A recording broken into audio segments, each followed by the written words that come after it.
जय श्री केदार दोस्तों हाल ही में केदारनाथ धाम से एक वीडियो सामने आया जिसमें एक व्यक्ति जूते पहनकर भूकुंड भैरव मंदिर में एंट्री करता है और एक डंडे की मदद से वहां पर मौजूद मूर्तियों के साथ छेड़छाड़ करता है और साथ ही साथ वहां पर मौजूद दान पेटी के साथ भी छेड़छाड़ करता है। और उसका मुख्य उद्देश्य रहता है वहां पर अगर पैसे वगैरह होंगे तो उनको उठाकर अपने जेब में रखना है। लेकिन उसको नहीं पता था कि ऊपर CCTV कैमरे उस पर निगरानी रखे हुए हैं। तो इसके मामले में आपके बहुत सारे प्रश्न हैं, जैसे कि वो व्यक्ति कौन था, कहाँ का रहने वाला था और वहाँ कैसे पहुँचा। अगर पुलिस प्रशासन की टीम वहाँ पर थी तो वो व्यक्ति वहाँ कैसे पहुँचा, और क्या वो हिंदू है या फिर अदर धर्म का है, क्या उसने उसके अलावा कोई और चोरी की है, इत्यादि बहुत सारे प्रश्न हैं और सबके मैं उत्तर दूंगा इस वीडियो में। लेकिन इससे पहले आपको बता दूं कि मैंने अभी तक कोई भी वीडियो नहीं बनाई है, ना इंस्टाग्राम पर बनाई है ना यूट्यूब पर बनाई है। लेकिन मैंने इस मामले की सारी जानकारी उसी दिन जिस दिन यह घटना घटित हुई अपने इंस्टाग्राम चैनल पे, व्हाट्सएप चैनल पे डाल दी थी। तो अगर आपने मेरा इंस्टाग्राम या फिर व्हाट्सएप चैनल अभी तक ज्वाइन नहीं किया है तो ज़रूर ज्वाइन कीजिएगा, क्योंकि आने वाले समय में यात्रा से संबंधित मामले मेरे चैनल पे आपको ज़रूर मिलेंगे। तो जाइए एंड ज्वाइन कीजिए। बाकी सबसे पहले आप ये वीडियो देखिए और इसके बाद मैं आपके प्रश्नों के उत्तर देता हूँ।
तो भाई जो आप ये वायरल वीडियो देख रहे हैं ये है 17 तारीख की और केदारनाथ की।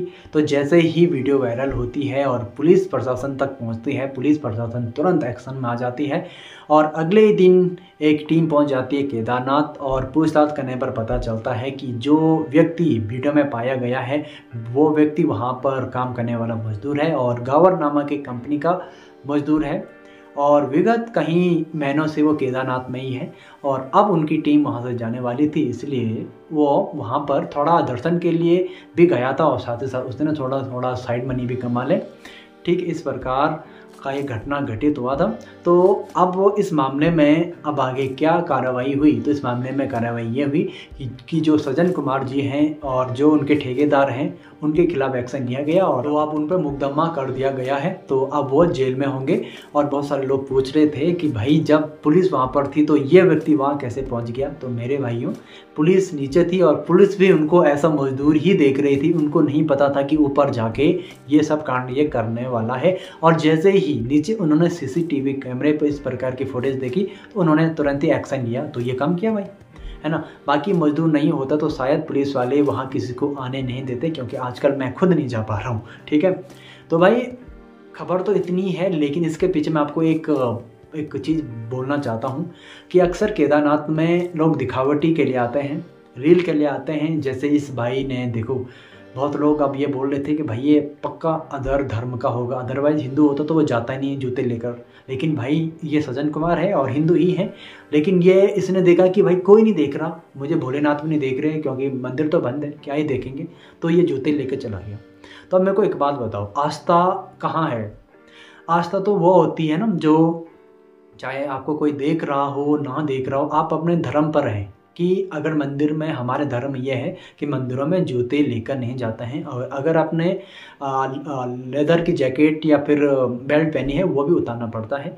लेकिन अगर आप देखते हैं कि मेरे आसपास कोई नहीं है तो आप वो भी पहन कर चले जाएंगे, तो ये आपकी भक्ति नहीं हुई, ये आपका धर्म नहीं हुआ, ये सिर्फ एक आडंबर है और दिखावटीपन है।